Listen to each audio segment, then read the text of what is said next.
Êxodo capítulo 32, só Jesus para ter misericórdia, né? Êxodo capítulo 32, todos acharam? Misericórdia da minha vida hoje, por favor. Vamos orar. Pai, nós queremos louvar e engrandecer o Teu nome. Queremos glorificar-te, ó Pai, porque o Senhor é bom e a sua misericórdia é eterna. Espírito Santo de Deus, inunda o nosso coração, Senhor. Nos dá da Tua graça, do Teu amor. Aquece o nosso coração nesta noite, meu Deus, e ajuda-nos a ouvir a Tua voz. Toma a minha vida nas Tuas mãos, meu Pai, que eu não seja mais do que um instrumento Teu, e que abençoado por Ti, eu possa ser bênção na vida do Teu povo. Em nome de Jesus. Amém. Capítulo 32 de Êxodo diz assim, a partir do verso 1, eu leio na NVI. O povo, ao ver que Moisés demorava a descer do monte, juntou-se ao redor de Arão e disse-lhe: venha, faça para nós deuses que nos conduzam, pois esse Moisés, o homem que nos tirou do Egito, não sabemos o que lhe aconteceu. Respondeu-lhes Arão: tirem os brincos de ouro das suas mulheres e dos seus filhos e das suas filhas, tragam-nos a mim. Todos tiraram seus brincos de ouro e levaram a Arão. Ele os recebeu e os fundiu, transformando tudo num ídolo que modelou com uma ferramenta própria, dando-lhe a forma de um bezerro. Então disseram: eis aí os seus deuses, ó Israel, que tiraram vocês do Egito. Vendo isto, Arão edificou um altar diante do bezerro e anunciou: amanhã haverá uma festa dedicada ao Senhor. Na manhã seguinte, ofereceram holocaustos e sacrifícios de comunhão. O povo se assentou para comer e beber, e levantou-se para se entregar à farra. Então o Senhor disse a Moisés: desça, porque o seu povo que você tirou do Egito corrompeu-se. Muito depressa se desviaram daquilo que lhes ordenei e fizeram um ídolo em forma de bezerro.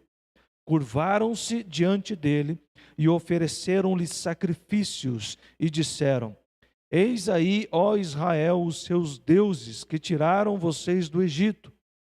Disse o Senhor a Moisés: tenho visto que este povo é muito obstinado. Deixe-me agora para que a minha ira se acenda contra eles e eu os destrua. Depois farei de você uma grande nação. Moisés, porém, suplicou ao Senhor, o seu Deus, clamando: ó Senhor, por que se acenderia a tua ira contra o teu povo, que tiraste do Egito com grande poder e forte mão? Porque diriam os egípcios: foi com intenção maligna que ele os libertou para matá-los nos montes e bani-los da face da terra? Arrepende-te do fogo da tua ira, tem piedade, e não tragas este mal sobre o teu povo. Lembra-te dos teus servos Abraão, Isaque e Israel, aos quais juraste por ti mesmo. Farei que os seus descendentes sejam numerosos como as estrelas do céu, e lhes darei toda esta terra que lhes prometi, que será a sua herança para sempre.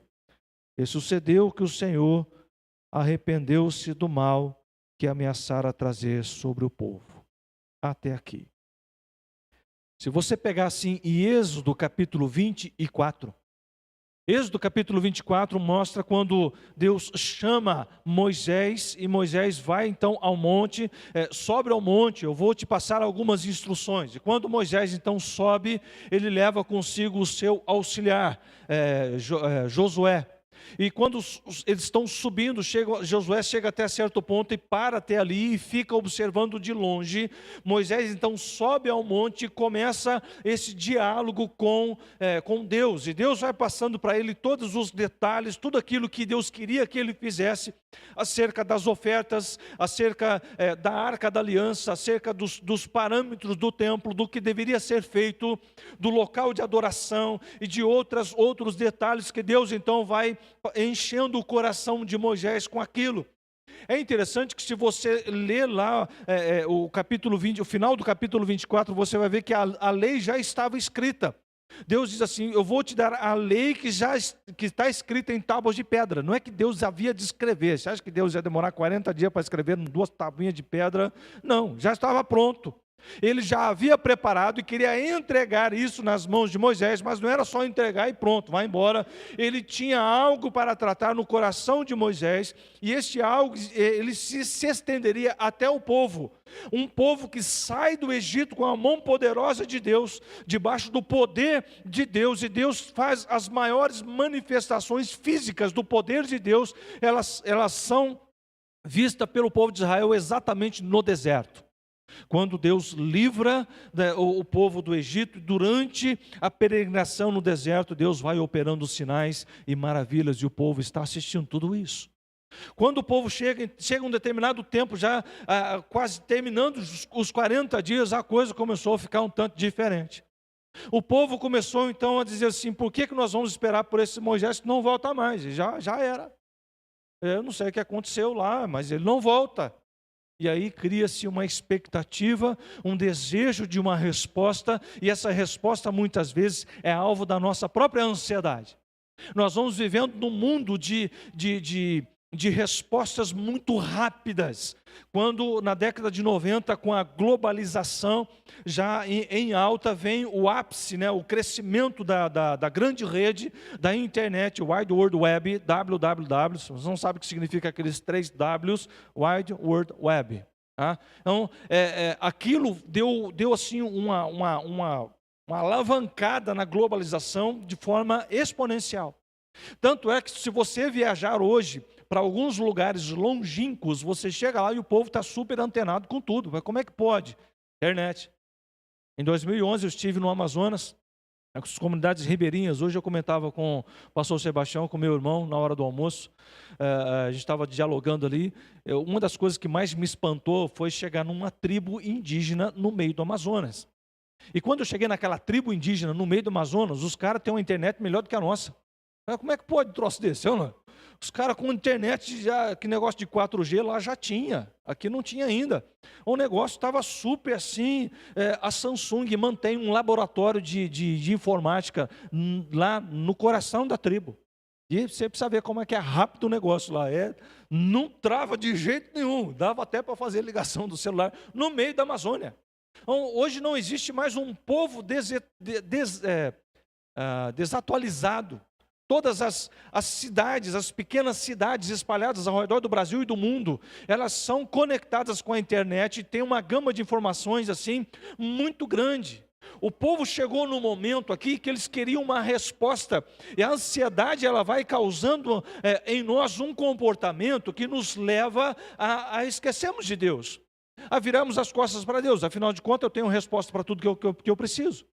Eu tenho resposta para todos os meus anseios. Basta você dar uma folheada no Facebook. Você acha a gente triste no Facebook ou não? Não tem. Só tem gente feliz. Só tem gente bem da vida. Eu acho maravilhoso aquilo. Mas será que é verdade?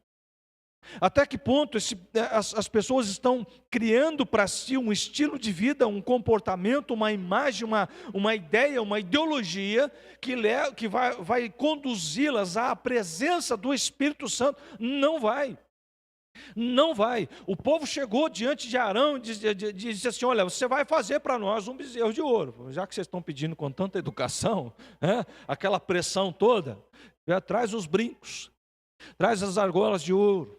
Arão então vai fundir aquilo e com a sua destreza de artesão, com as ferramentas que ele havia construído ao longo da sua experiência no Egito, ele faz então uma imagem e semelhança de um bezerro de ouro.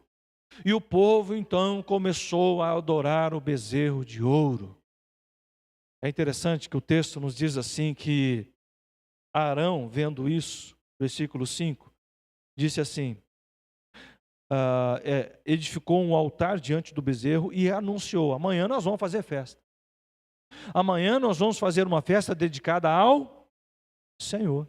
Não é interessante que aqui está Yahvé, Jeová, Senhor, Quírios, Deus. A festa deveria ser para Deus, mas estava diante de um bezerro de ouro, diante de um ídolo. É tão interessante se você começar a analisar quais são os ídolos da nossa cultura. Nós temos hoje uma cultura uma plural em todos os sentidos. E as pessoas estão em busca de algo tão simples: felicidade. As pessoas querem ser felizes. E isso, de acordo com o humanismo, que já vem entrando dentro das igrejas há muitos anos. O humanismo ele vai nascer lá em 1750 para diante. E aqui no século, final do meio do século 20 até aqui, ele começou a ganhar uma ênfase muito maior dentro das igrejas chamadas evangélicas. E aí, de repente, as pessoas que creem em Deus, que anunciam a sua fé em Deus, começaram a dizer assim: eu tenho o direito de ser feliz. Mas isso é humanismo, isso não é cristianismo. É interessante que a palavra de Deus, a Bíblia que nós usamos para pregar, Jesus vai dizer assim: no mundo tereis aflições. Ele vai dizer isso no plural. Nós temos momentos felizes, mas alguns momentos da nossa vida são muito desafiadores. Nós passamos às vezes por cada vale e só Jesus dá causa. Graças a Deus, porque Jesus está na causa, porque senão não tinha pifado tudo, não é? O povo anda atrás dos deuses da cultura, da felicidade. Muitas coisas prometem felicidade. Se você ganhar na Mega Sena, você vai ser feliz. Eu conheço um monte de gente cheia de dinheiro que ganhou na Mega Sena, perdeu tudo e continua infeliz. Mas se você usar o carro tal, tiver relógio X, tiver o programa tal, o telefone, esse telefone aqui que é mais poderoso, e aí essa comunidade consumista vai consumindo cada vez mais, inclusive a si mesmo, e vai virando as costas para Deus, como esse povo fez, viraram as costas para Deus.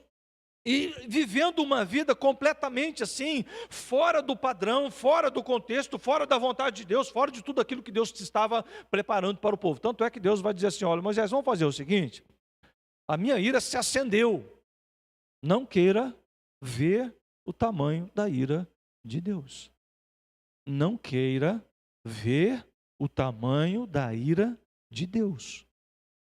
Não é uma coisa boa para se assistir. Mas Deus acendeu a sua ira, diz assim: vamos fazer o seguinte, eu vou exterminar esse povo todo, e de você vou fazer uma nação maior e mais forte, mais poderosa. E Moisés intervém. Deus, por que o senhor haveria de fazer isso? Quando você vê na Bíblia que arrependimento, não é arrepender-se, ou arrependimento no mesmo sentido que tem no grego, tá? A palavra no hebraico aqui é mais para mudar a direção. Tá? Mudou a decisão, não é? Deus se arrependeu. Mas como que Deus pode se arrepender? Deus não é Deus? Quem tem que se arrepender somos nós. Mas o arrependimento aqui neste contexto, na palavra hebraica usada para isso, a melhor tradução é arrepender-se, mas é mudar o veredito. Deus havia dito assim que ia exterminar por conta que o povo havia virado as costas para Deus. E Moisés então vai interceder e vai falar com Deus, e Deus então mudou a sua sentença. Quando Deus muda a sua sentença, Ele está dizendo para nós assim, que Ele tem misericórdia de nós. Que Ele tem misericórdia de nós. Deus continua tendo misericórdia de nós. Desça, versículo 7. Porque o seu povo, que você tirou do Egito, corrompeu-se. E basta você olhar para a nossa sociedade de hoje, você vai ver muitas pessoas que usam o título de evangélico e estão completamente corrompidas. Corrompidas pelo pecado, corrompidas pela ganância, corrompidas pela autossuficiência, corrompidas pelo amor, ao apego às coisas, por essa idolatria aos ídolos da nossa cultura, um corpo esculpido à moda da moda. Então, se não tiver X quilo, a cinturinha assim, e assim, assado, não é o padrão de beleza estabeleceu um nível inalcançável para algumas pessoas. Inalcançável, algumas. Nós, os outros, meros mortais. As outras chegam num nível assim, surpreendente. E aí algumas meninas estão fazendo uma dieta tão louca, tão maluca, e começam a sofrer uma coisa chamada anorexia, que leva à morte, mata, ou bulimia, que também mata. E por que estão seguindo esse caminho horroroso, sabendo que o final deles é morte? Porque tem um Deus na sua cabeça, gerado pela sua ansiedade de ser quem não pode ser. Quem que Deus criou você para ser? Quem é você? Já parou para pensar o que Deus pensou quando Ele te fez? É uma coisa curiosa, que se passou um monte de observações na sua mente, pode não ter passado a única, que é a primazia da criação. Deus criou você para que você glorificasse o nome de Deus. Deus nos criou para isso. É tão interessante, importante, pertinente você entender que quando Deus manda Jesus, Ele encarna na pessoa de Jesus, Jesus vive aqui e vive sem pecado, e morre na cruz do Calvário, e ressuscita. Quando Jesus ressuscitou, Ele ressuscitou para que eu e você tivéssemos acesso a essa graça maravilhosa. Que graça é essa? Presença de Deus. Presença do Espírito Santo. Presença de Deus que só é possível através da presença do Espírito Santo. A palavra de Deus diz: onde tiverem 2 ou mais reunidos em meu nome, eu estarei no meio deles. Nós estamos aqui em nome de Jesus. Por essa razão, conclui-se que o Espírito Santo está neste lugar. Esta é a lógica da palavra. Agora, o que nós fazemos quando nós adoramos a Deus e a presença de Deus está latente? Isso não pode provocar outra coisa senão alegria no nosso coração, alegria na nossa alma, por saber que Deus, em seu poder infinito, em sua capacidade infinita de fazer aquilo que Ele bem entende, Ele se preocupa conosco a ponto de estar no mesmo ambiente que nós. E nós estamos nos curvando diante dos deuses da nossa cultura. Estamos nos curvando diante dos nossos próprios desejos, das nossas próprias ansiedades, dizendo: Deus, cumpra-se na minha vida o meu desejo. Isso não é vontade de Deus. Isso não tem nada a ver com a palavra de Deus. Isso tem a ver com bezerro de ouro.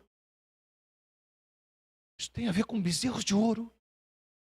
Pessoas que usam Deus para alcançar um alvo.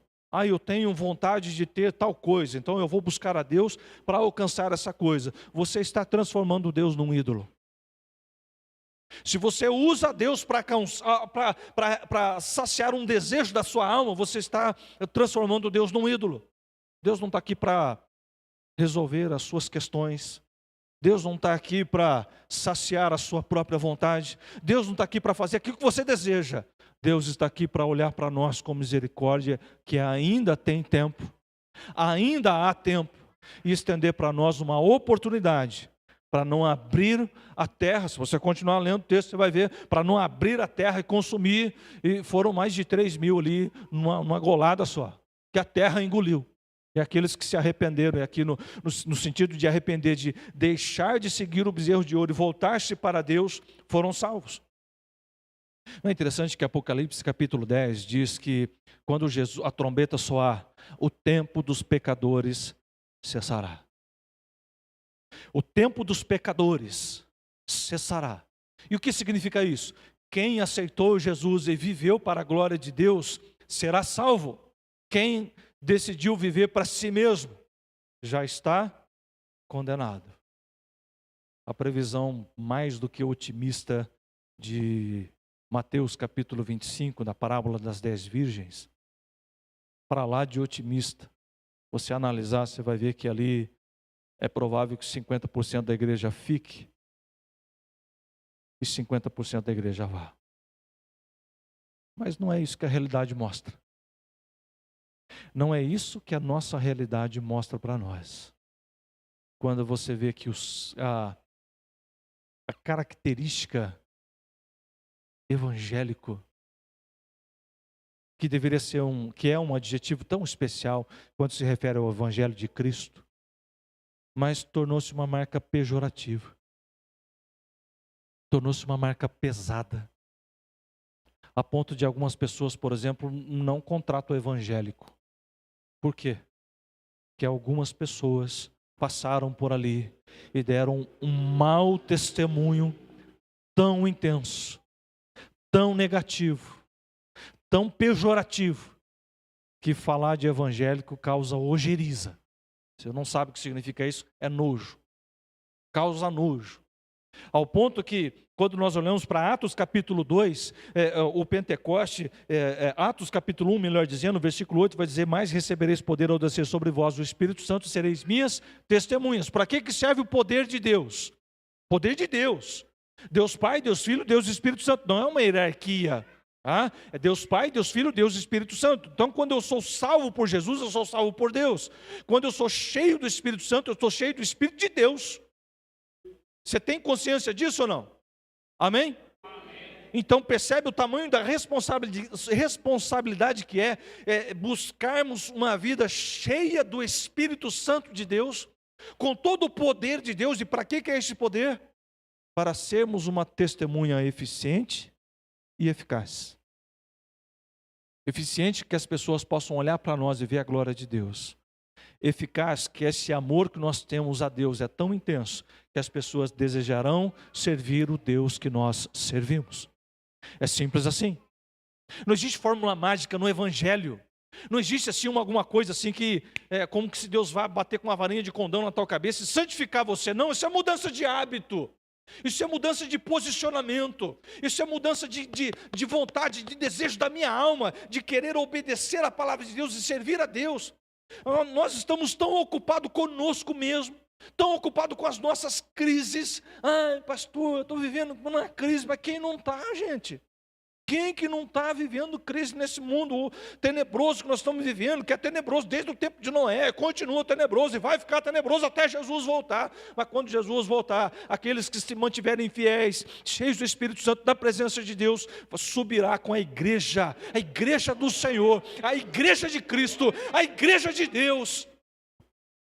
Quem ficar aqui, meu amigo, não quero saber o que vai acontecer.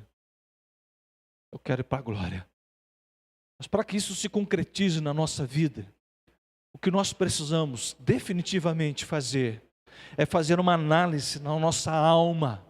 O quanto eu tenho desejado o amor de Deus, com que intensidade, com qual densidade isso tem acontecido, e como que a minha vida tem refletido a glória de Deus.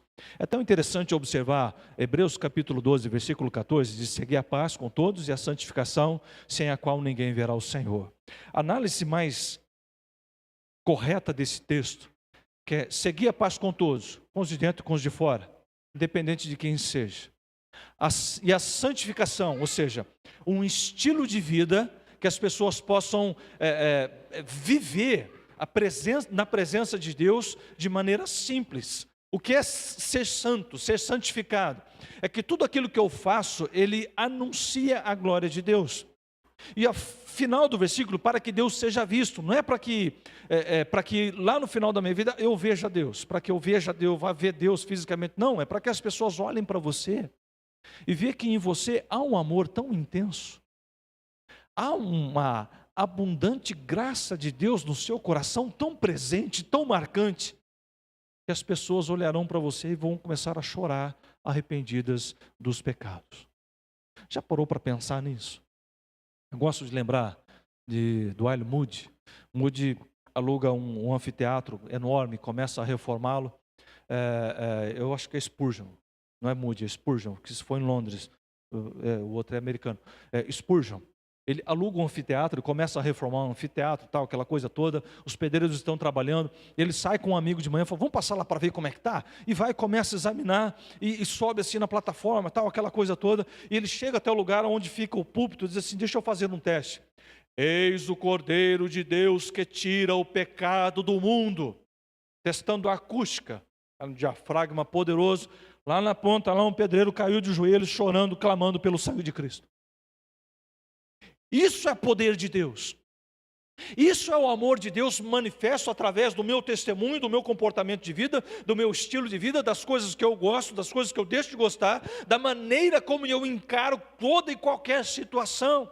É olhando pela ótica de Cristo, pela lente da palavra de Deus que está no meu coração, na minha alma, neste coração aqui, não é neste aqui não, é neste aqui, ó.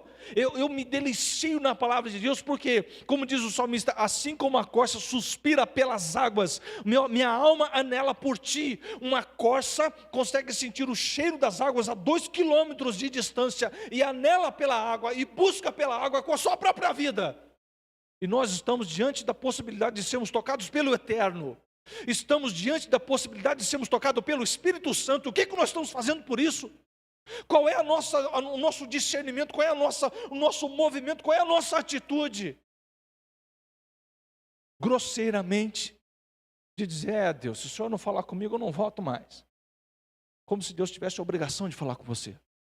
Está tão cheio de coisa na sua cabeça, tão cheio de palavras, tão cheio de ansiedades, tão cheio de desejo para si mesmo, que não consegue olhar para mais nada, nem ninguém, e não consegue perceber que Deus continua de braços abertos, não pregado numa cruz, mas pronto para te abraçar, pronto para abraçar você, pronto para perdoar os nossos pecados. Os nossos pecados, a vida aflitiva que nós temos que viver no dia a dia, como disse Jesus, no mundo tereis aflições, isso nos leva a um embrutecimento, a um esquecimento do amor de Deus. Deus é amor. Deus é amor, Deus nos ama a ponto de nos dar o próprio Espírito para nos vivificar, para transformar a nossa mente, para transformar o nosso coração, para nos transformar em pessoas que sejam anunciadores de boa nova, sal que de fato tempera, não sal sem graça, sal insípido, insosso. Nós falamos hoje pela manhã, na escola bíblica, um pouco sobre tempero. Já comeu arroz sem sal? Pensa num trem sem graça, não é? Sem sal. Já comeu arroz salgado? É intragável. Agora, quando ele está na medida assim, como é que é? Perfeito. Nós não podemos ser sal que não tenha o poder de temperar o ambiente onde nós estamos inseridos. Também não podemos ser chatos, intragáveis, insuportáveis, ao ponto de contaminar o ambiente aonde nós estivermos. Nós precisamos ser temperados. E essa temperança só é possível com o amor de Cristo Jesus no nosso coração. Não existe fórmula mágica. Não existe. Ou você está com Jesus, ou você não está. Ou você adora a Jesus, ou você adora os deuses dessa cultura, ou outros deuses que você tem criado para si mesmo. E aí a sua vida vai caminhando, como disse alguém, eu não lembro quem, mas a passos largos para o inferno, inserido dentro de um contexto religioso evangélico. Inserido dentro de um contexto religioso evangélico. Placa de igreja não salva. Mas Jesus salva. Só Jesus salva. Eu penso que seria tão pobre passar por essa vida servindo a Deus e não ter uma experiência com o Espírito Santo.